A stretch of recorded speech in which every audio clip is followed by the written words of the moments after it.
What's up, y'all? Today we're going to take a look at my 1987 Copeland reciprocating compressor. This compressor came out of a 1987 Carrier Super Weathermaker. That's right. Unfortunately, that Carrier Super Weathermaker was not in good condition. It was thrown from a building because it didn't work, and the compressor had seized itself up. It burned out and blew a terminal. Unfortunately, the compressor no longer runs for that reason, but we weren't going to let it go to waste. We got it and preserved it.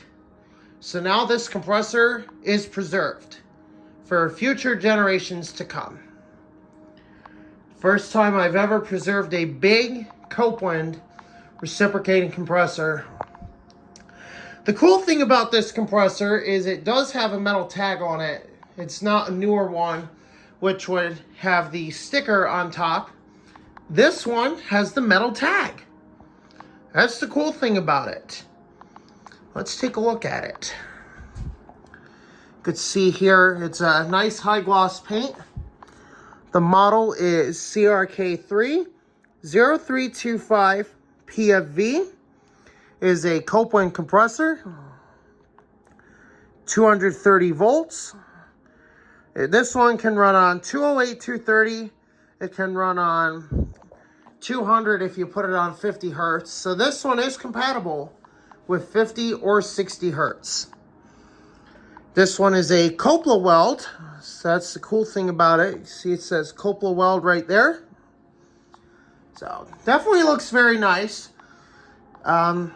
Like I said, unfortunately it doesn't run anymore, but it has been preserved for future generations. The compressor had taken a little bit of damage over its lifetime. As you can see, somebody had smashed the suction line in, and they smashed the carrying handle for that special tool that you use. The discharge line, the discharge port is still in good shape. So that's the cool thing about that. And unfortunately, the process tube is missing, so that doesn't help. But look at the size of this compressor. You can tell this is an absolute monster of a Copeland. So I'll let you take a look at it here from the side. Let me know what you guys think of the paint job in the comments below. Look at that, it's so big, I can't fit it in the whole frame. That's how big this compressor really is. It's an absolute beauty. Showing you guys it from all four sides for those of you that like to see the whole thing in perspective.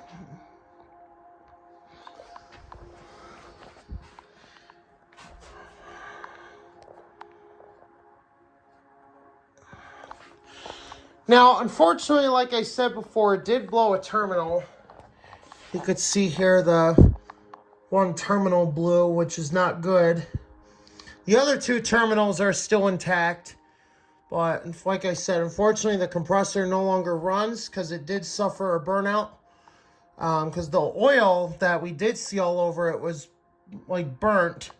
So we knew for a fact it was a burnout. So that's going to do it for the look at my 1987 Copeland CRK3-0325-PFV compressor. So show you the model information. So if you guys want, you can pause the video, turn upside down. But yeah, that's going to do it.